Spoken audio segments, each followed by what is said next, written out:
영적 성장을 위한 독서 시간입니다. 오늘은 상처 입은 치유자의 작가로 아주 잘 알려져 있는 헨리 나우엔의 또 하나의 감동적인 책, 두려움을 이긴 사랑이라는 책을 읽어드리려고 합니다. 이 책, 두려움을 이긴 사랑은 한마디로 순교자의 사랑 이야기입니다. 스탠리 프랜시스 로터라는 선교사의 이야기이죠. 어떤 감동과 은혜로 우리에게 다가올지 기대하면서 끝까지 들어주세요. 크게 4개의 장으로 되어 있고 각 장마다 소제목들이 있습니다. 첫 번째 장은 전해져야 할 이야기입니다.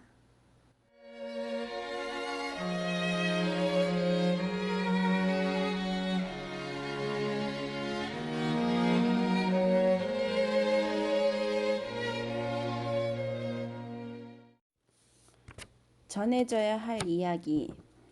이것은 두 사람의 이야기이다. 그들은 미국인이면서 동시에 과테말라 교구 사제이기도 했다. 그들의 이름은 스탠리 프란시스 로터와 존 배시이다. 로터는 1981년 7월 28일 산티아고 아티트란에서 피살되었다. 3년 후 존은 로터의 사역을 계승하기 위해 바로 그곳으로 갔다.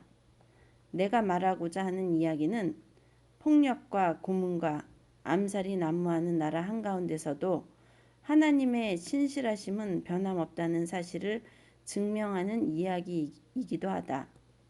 또한 이것은 기도에 관한 이야기이기도 하다. 이 이야기는 기도란 우리가 어떤 현실과 직면할 때마다 취해야 할 가장 필요한 행동임을 말해준다. 존은 자신을 산티아고 아티트란 지역의 선교사로 임명됐다는 소식을 듣자마자 나를 찾아와 이렇게 말했다. 저는 당신이 저를 한번 방문해 주셨으면 합니다. 그리고 저와 인디안 사람들을 위해 기도해 주셨으면 해요. 저는 기도하기 위해 그곳에 가려고 합니다. 그리고 당신도 그곳에 와 주시기를 원합니다. 나는 존의 초대에 매우 중요한 의미가 담겨졌다는 사실을 순간적으로 감지했다. 나는 항상 존과의 우정이 하나님의 특별한 선물이라고 느껴왔다. 그와의 우정이 없었다면 나는 결코 중남미 교회의 생명에 좀 더 깊은 관심을 기울이지 못했을 것이며 그것이 얼마나 의미 있는 일인지도 깨닫지 못했을 것이다. 바로 지금 로터의 사역을 계승하고자 했던 존의 소망은 마침내 이루어지고 있었다. 그리고 내 마음속에서도 새로운 무엇인가가 꿈틀대기 시작했다. 그의 초대는 새로운 발걸음을 내디디라는 부름이었다. 그것은 비단 우리들의 우정을 위한 발걸음만이 아니었다. 또한 우리가 계속해서 추구해왔던 전환의 길, 그 기나긴 길로 내려가는 첫 걸음이기도 했다. 존이 그의 새로운 지역에 도착한 지 한 달 후 나는 그의 초대에 응하기로 결심했다. 나는 혼자서 존을 방문하는 것보다 나의 친구이자 동료인 피터 웨스켈과 함께 가는 것이 더 낫겠다 싶어서 그에게 동행을 부탁했다. 나는 피터와 함께 여행을 떠나면 훨씬 풍성한 열매를 거둘 것이라는 확신을 가졌다. 더욱이 사진에 대한 그의 재능은 한 가지 방법이 아닌 여러 가지 방법으로 여행 이야기를 엮어나갈 수 있을 거라고 생각했다. 나는 자주 내가 겪은 고통스럽고 기쁜 경험들로 글로 써야 할 필요성을 느낀다. 왜냐하면 그것들은 결코 의미 없어 숨겨진 채로 남아 있어서는 안 될 것들이기 때문이다. 그런 의미에서 분명히 말하건대 내가 지금 전하고자 하는 이야기는 과거 그 어떤 이야기들보다 더 긴급하게 전해져야 할 이야기이다. 바로 이 이야기를 피터는 더욱 고결하게 만들어 주었고 나눌 만한 경험들, 발견들, 비전들로 가득 채워주었다. 피터와 나는 1984년 8월 27일 과테말라시로 날아갔다. 그리고 이틀 후 산티아고 아티트란에 도착했다. 이후 우리는 9월 5일 미국으로 돌아왔다. 이 열흘간의 여행 기간 동안 우리는 인상적인 풍경들을 목격했다. 특별한 사람들과도 만났고 화려한 의식들에도 참여했다. 하지만 지금 말하려고 하는 이야기는 단지 풍경과 사람들 또는 의식들에 관한 것이 아니다. 그것은 바로 자신의 사명을 감당하려 했던 한 순교자에 관한 것이다. 로터의 순교는 정말로 널리 알려져야 한다. 왜냐하면 순교자들의 피는 당신의 백성들을 향한 하나님의 사랑이 얼마나 끈질긴지를 보여주는 산 증거이기 때문이다. 로터가 바로 그런 순교자들 중 한 명이었다. 그것은 이 세상 모든 그리스도인들이 과테말라를 단지 폭력으로 얼룩진 한 국가로서가 아니라 하나님이 그 아들을 세상에 보내신 것은 세상을 심판하려 하심이 아니요 저로 말미암아 세상이 구원을 받게 하려 하심이라. 요한복음 3장 17절라는 말씀을 새롭게 가르쳐주는 국가로서 볼 수 있게 하기 위함이다. 한편 이 순교자의 이야기는 존 벳이라는 사람에게도 초점을 맞춘다. 그는 로터의 사역 안에 하나님의 능력이 임재해 있었음을 증명하기 위해 그가 감당했던 일을 계속했다. 로터와 존의 이야기는 하나님의 신실함을 담은 이야기, 그리고 하나님을 향한 우리의 필수적인 반응, 즉 기도의 이야기이다.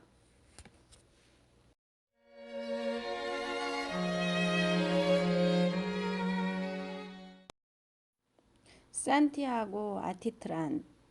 피터와 내가 과테말라시에 도착했을 때 존은 우리를 환영하기 위해 공항에 나와 있었다.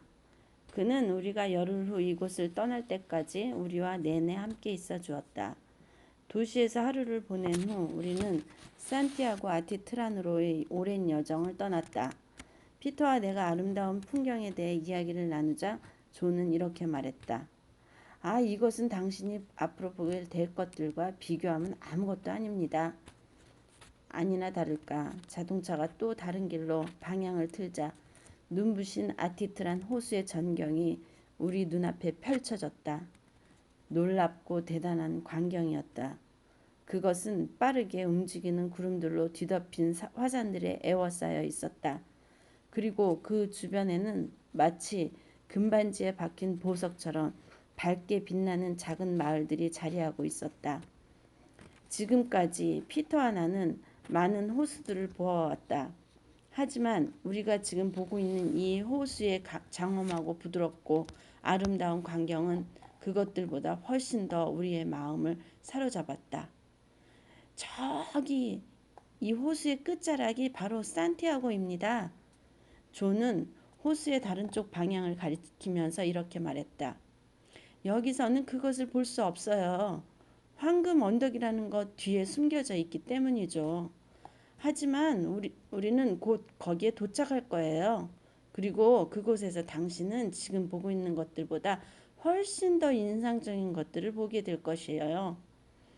30분쯤 지나자 여행의 막바지에 다다르자 아스팔트 길은 끝나고 좁고 울퉁불퉁하고 자갈길이 되었다. 옥수수밭 사이로 난 꼬불꼬불한 길은 끝없이 연결되어 멀리 펼쳐져 있는 호수의 광경이 옥수수 줄기 사이로 조금씩 보이곤 했다. 이 길을 지나면서 몸살이 나지 않고 집에 도착한 적이 거의 없어요. 존은 우리 앞에 움푹 파인 구덩이들 사이로 자동차를 힘겹게 운전하면서 이렇게 말했다. 하지만 염려하지는 마세요. 우리는 이 고난의 길에 대한 상급을 받을 테니까요. 우리는 그곳에 도착했다. 마침내 산티아고 마을로 들어섰을 때 우리를 호의적으로 보지 않는 많은 남자와 여자들 그리고 알록달록한 색깔의 옷을 입은 어린이들에게 둘러싸여져 있다는 사실을 발견했다.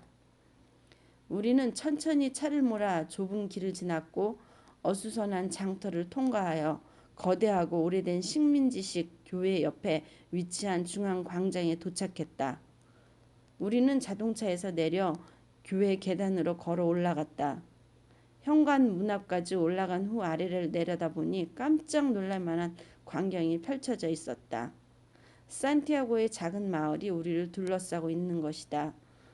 가옥들과 오두막집 뒤에는 반짝이는 호수가 있었고 그 위에는 점처럼 작은 고기잡이 배들이 떠 있었다. 그리고 호수 뒤에는 산이 가파른 경사를 이루며 솟아 있었고 그 위를 나무들과 옥수수밭이 뒤덮고 있었다.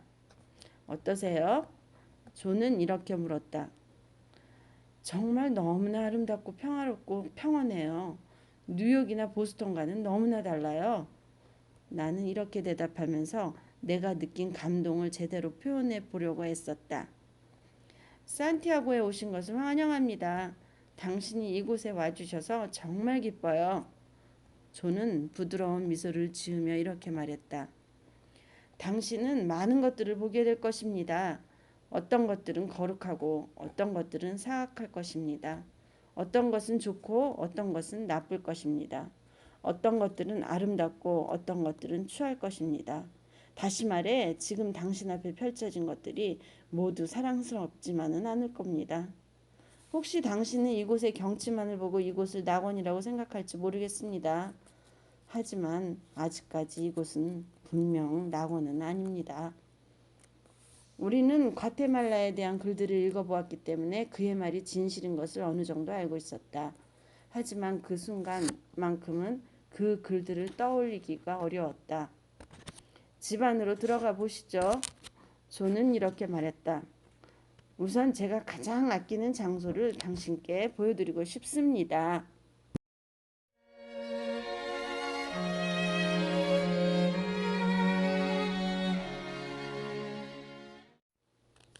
로터의 방. 우리는 사제관, 수녀관, 상담소 등으로 구성되어 있는 큰 건물 안으로 들어갔다. 어디로 가든 우리는 이리저리 뛰어다니고 장난을 치고 약을 받기 위해 기다리고 바닥을 박박 문지르고 옷을 세탁하고 음식을 준비하고 그저 잡담을 하면서 웃고 있는 사람들을 만날 수 있었다. 그것은 너무나 많은 얼굴들이며 색깔들이며 소리들이었다. 이 모든 사람들은 누구인가? 이들은 무엇 때문에 여기에 있는 것인가? 이들은 무슨 이야기를 하고 있는 것인가? 이 모든 것들은 무슨 의미를 지니고 있는가? 존은 우리가 당황스러워하고 있다는 사실을 알아차렸다. 긴장을 푸세요. 걱정하지 마세요. 저만 따라오시면 됩니다. 불현듯 우리는 작은 방 안에 들어와 있었다. 그곳은 이 집의 중심부에 위치한 곳이었다. 그곳은 우리가 좀 전까지 지나오면서 들었던 많은 소음들과는 대조적으로 매우 조용하고 황량하기까지 했다. 또한 매우 평범한 방이었다. 한쪽 구석에는 성괴가 서 있었고 그 주위를 몇 개의 초와 큰 꽃이 담긴 2개의 화병이 두르고 있었다.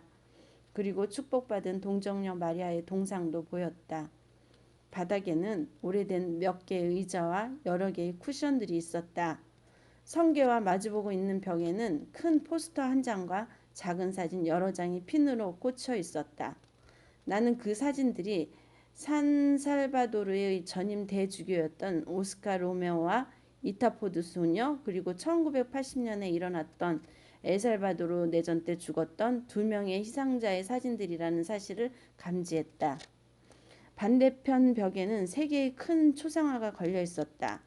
2개의 위험 있는 초상화는 미국인 주교들의 모습을 담은 것이었고 그 옆에 있는 나머지 1개의 큰 초상화는 로터의 모습을 담은 것이었다.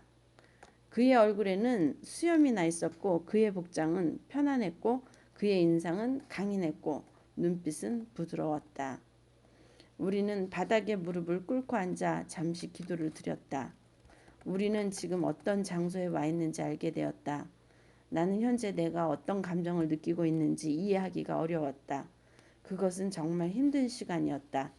그것은 슬픈 감정이면서 동시에 기쁜 감정이었으며 고뇌의 감정이면서 동시에 승리의 감정이었으며 절망의 감정이면서 동시에 소망의 감정이었다.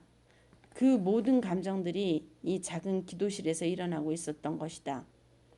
잠깐의 시간이 지난 후 존은 이렇게 말했다. 이곳은 그들이 로터를 살해한 방입니다. 성게 아래 바닥을 한번 보십시오. 그를 죽이려고 쐈던 총알들 중 1개의 총알이 낸 구멍을 볼 수 있을 거예요. 그리고 여기도 한번 보십시오. 아직까지 벽에 그의 피가 얼룩져 있습니다. 그의 고통이 얼마나 컸는지 짐작하게 하는 증거입니다. 나는 다시 한번 그의 초상화를 바라보았다. 오클라호마의 농부, 사제, 순교자. 그는 1981년 7월 28일 이른 아침 잔인하게 살해당한 것이었다. 피터와 존과 나는 잠시 동안 그곳에 서 있었다. 평범하기 그지없으면서도 우리 마음속을 신비한 경외감으로 가득 채우는 이 장소를 둘러보면서 말이다. 나는 그를 죽인 세 사람에게 거의 아무런 분노심도 느끼지 않았다. 오히려 이 집에서 13년 동안 살았고 어떻게 보면 쓰라리지만 영광스러운 최후를 맞이한 한 사람에게 고마움만을 느꼈다. 내 입에서는 어렵지 않게 이런 말이 새어나왔다. 스탄, 우리를 위해 기도해 주세요. 우리의 현재를 위해 그리고 죽음의 순간을 위해 기도해 주세요. 오랜 침묵이 흐른 후 존은 이렇게 말했다. 제가 처음 이 방으로 들어와 보았을 때 저는 무언가 잘못되었다는 사실을 알았습니다. 이곳은 단순한 장소가 아니었습니다. 어느 날 밤 수녀들과 함께 기도를 하고 있던 중 제 머리에 어떤 영감이 떠올랐습니다. 제가 그것을 수녀들에게 이야기하자 수녀들은 멋진 아이디어라고 말해주었습니다. 우리는 로터가 순교했던 방을 예배당으로 만들었습니다. 지금까지 우리는 더 좋은 방법을 생각해내지 못했습니다. 이제 우리는 알게 되었습니다. 우리는 로터가 순교했던 방에 함께 모여 기도할 수 있게 되었습니다. 저는 지난 3년 동안 왜 이 방이 아무도 찾지 않는 황량한 곳으로 방치되었었는지 도저히 이해할 수가 없었습니다. 몇 가지 이유로도 이곳은 분명 우리가 하나님을 경배하는 장소가 되어야 했습니다. 이곳은 하나님께서 당신의 백성들에게 행하셨고 지금도 행하신 위대한 일들을 찬양하는 장소가 되어야 했습니다. 이곳은 로토의 삶과 죽음으로 인해 하나님께 감사드리는 장소가 되어야 했습니다. 그리고 우리에게 힘과 용기를 주셔서 하나님의 사랑을 전하고 사람들을 화해시키게 해달라고 하나님께 기도드리는 장소가 되어야 했습니다. 그 순간 이후로 로터의 방은 작은 예배당으로 변모되었다. 사후에도 그의 사역을 계속해서 감당해온 존과 카르멜회 수녀들은 하루에 3번씩 이곳에 모여 기도를 드렸다. 어느 날 아침 6시 정각에 그들은 기도하기 위해 그의 방으로 들어갔다. 그때 존은 벽에 걸려있는 사진을 보고는 갑자기 웃기 시작했다. 20년도 더 된 그 사진에서 로터와 존은 메릴랜드 에미츠버그에 있는 성 마리아 신학교에서 오늘과 똑같이 이른 시간에 기도하기 위해 함께 모여 있었다. 그 사진은 정말로 존의 웃음을 자아냈다. 그들은 20년도 더 지난 지금 또다시 이 방에서 이런 모습으로 만나고 있었기 때문이다. 존은 인생을 살면서 몇 개의 우연한 사건들과 만났다. 그것들은 모두 존을 향한 하나님의 신비한 계획의 일부였다. 그 중에 하나는 성령님의 활동에 관심을 집중하고 그분의 음성에 귀를 기울여야 하는 사건이었다. 하나님께서는 로터와 존을 단지 1년 동안만 같은 신학교에서 만나게 하셨다. 하지만 그 기간은 존이 로터의 갑작스러운 피살 소식을 듣고 마음속으로 그의 사역을 계승해야겠다는 깊은 열망을 가지게 하기에 충분한 시간이었다. 작은 방 안에 서서 실탄 발사로 생긴 구멍과 출혈로 얼룩진 벽을 보면서 존은 하나님께서 자신을 산티아고 아티트란으로 부르셨다는 사실을 확신했다. 로터의 신실함은 존의 소망이 되었다. 그의 죽음은 존의 생명이 되었다. 로터의 목격자들은 존이 산티아고 사람들과 함께 사역을 계속할 수 있게 한 용기의 원천이 되었다. 언젠가 터툴리아는 이런 글을 썼다. 순교자의 피는 교회의 씨앗이다. 로터는 씨앗을 뿌렸다. 존은 곡식을 수확하러 왔다.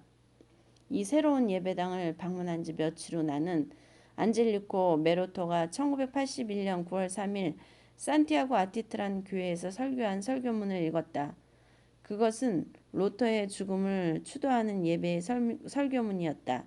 그의 말들은 하나님께서는 신비한 방법으로 당신의 백성들을 인도하신다는 평소 나의 어렴풋한 신념을 더욱 강렬한 것으로 만들어 주었다. 메로토는 이렇게 말했다. 과테말라의 교회를 세우는 일은 완성되지 않았습니다. 아직도 이 세상의 다른 곳에서는 피 흘림이 일어나고 있습니다. 지금 순교하고 있는 사람들의 피는 과테말라의 교회를 세울 것입니다. 오늘날 폭력에 의해 희생된 말씀의 사제들, 수사들, 목사들, 전도자들, 선교사들은 현대의 순교자들입니다. 그들은 과테말라 교회의 역사 안에서 기억될 것입니다. 그리고 가장 빛나는 영광을 얻게 될 것입니다. 그리스도의 진실한 순교자 로터 신부가 교회에서 가장 권위 있는 사람으로 인정받을 날도 머지 않았습니다. 우리는 그에게 우리를 위해 기도해 달라고 요청할 수 있습니다. 교회는 그것을 금하지 않을 것입니다. 우리는 그의 기도를 통해 우리에게 필요한 것을 얻게 될 것입니다. 그러니 우리 모두는 그가 하나님의 은총을 구해 하나님께서 곧 이 교구 공동체에 훌륭한 사제를 보내주시도록 기도합시다. 그의 모범을 따르고 그의 사역을 계승할 훌륭한 사제를 다시 보내주시도록 기도합시다. 할렐루야. 이 말씀이 내 마음에 잔잔히 스며들었을 때 나는 로터의 생명과 존의 생명이 얼마나 깊이 서로 연결되었는지 분명히 이해할 수 있었다. 이러한 연결점은 단지 이 두 사람이 몇 년 전 가볍게 몇 번 만난 적이 있었기 때문에 또는 두 사람 모두 순교하려는 열망을 가지고 있었기 때문에 생겨난 것이 아니었다. 그것은 바로 지난 3년 동안 순교자 사제를 위해 열렬히 기도해 왔던 산티아고 아티트란 사람들 때문이었다. 존은 이것을 잘 알고 있었다. 그렇기 때문에 존이 다음과 같은 말을 하면서 나를 초대한 것은 단순한 형식적 태도가 아니었다. 저는 당신이 저를 방문해 저와 이곳 사람들과 함께 기도해 주셨으면 합니다. 피터와 내가 존과 함께 그곳에 머물렀던 6일은 슬픈 경험들 뿐 아니라 감동적이고 즐거운 경험들로 가득 채워진 시간이었다. 우리는 존과 수녀들과 함께 기도를 하기도 했고 화려한 교회 절기 축제에 참여하기도 했고 3명의 어린이들의 장례 예배를 목격하기도 했고 성만찬과 교리문답 행사에 참가하기도 했고 묵상의 집 근처에서 짧은 묵상의 시간을 가지기도 했고 이웃 교구를 방문하기도 했고 산티아고 거리에서 걷고 뛰기도 했고 많은 종류의 옥수수빵과 콩빵을 먹기도 했다. 하지만 그 어떤 활동들도 자기들의 삶과 죽음을 통해 당신의 백성들을 향한 하나님의 신실하심을 구체적으로 드러내고 기도의 삶의 진정한 의미를 가르쳐준 이 두 사람과 만나는 것보다 중요하지는 않았다. 이들의 이야기는 정말로 들려져야 할 필요성이 있는 이야기이다.